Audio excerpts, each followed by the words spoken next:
All right, now that you have written your hook and your introduction, it's time to take a lesson on how to write a conclusion. The format of this lesson will look similar to the last one.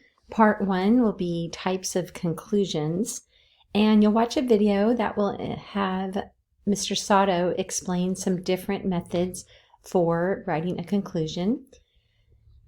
He uses the term broader significance, and on our outline, the same idea is used in a different wording with closing statement that relates to the thesis.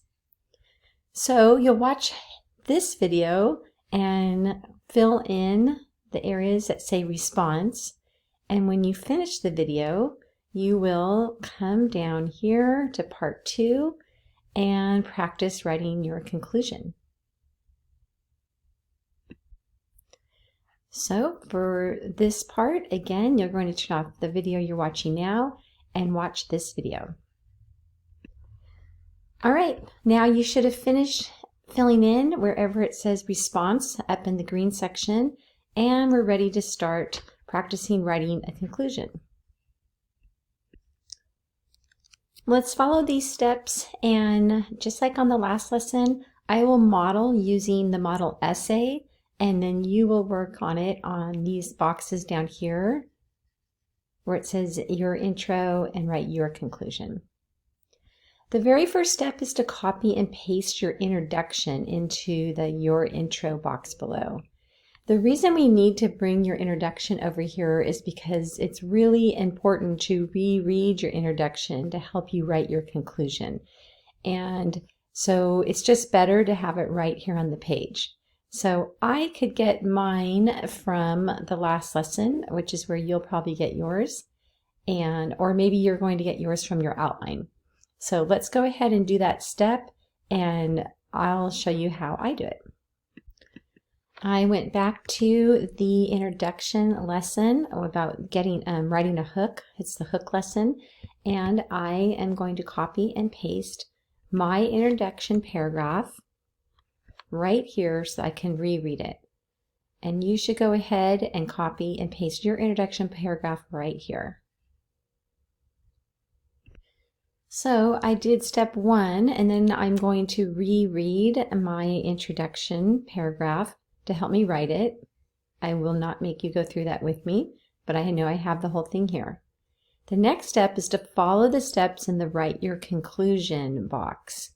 And these are the 3 steps that you need to do after you've copied and pasted your introduction and you've reread it. I'll go up and do it on mine, and it says the first step is a paragraph transition.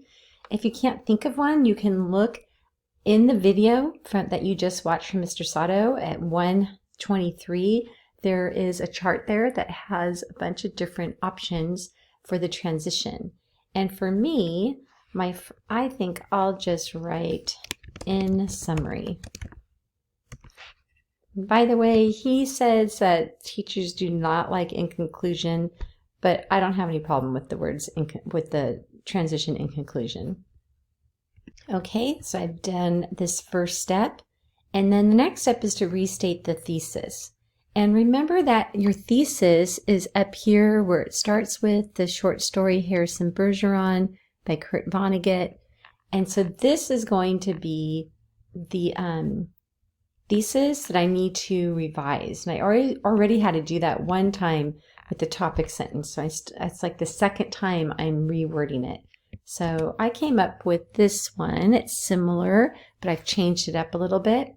The author's message is that we should be careful when pushing for equality, since there is a danger that we could limit the beauty that diversity brings to our lives. And I think that is enough here. And maybe I need to add something about the symbolism. And I might add message through his symbolism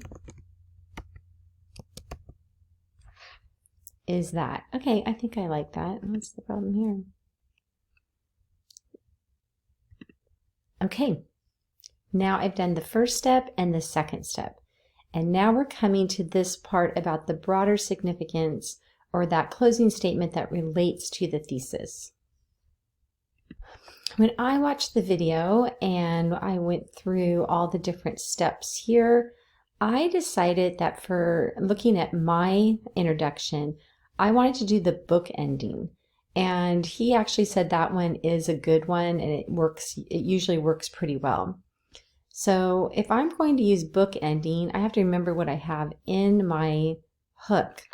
And for the hook, I talked about the phrase, all men were created equal. So I'm going to bring it back to that phrase.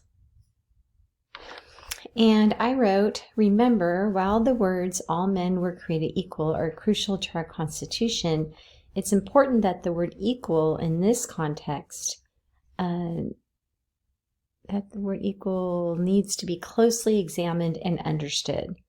And I have put this word remember, and this is sort of my part where I'm trying to get them to think about something the way that I'm thinking about, and that it might affect their own lives or their own worldview. And so it's a little bit of a call to action, because I'm asking them to think and remember something. I also want to remind you that of this part here where everything is connected. So I've got the transition plus the restating the thesis plus the broader significance. So this is my conclusion. This is my concluding paragraph. You do not see that the sentences are separated because they are all together in one paragraph. Okay, now you should have already put your introduction here. Then you're going to do your 3 steps and then you'll have your conclusion. Good job. Remember where that is, because you'll be copying and pasting that into your summative assessment.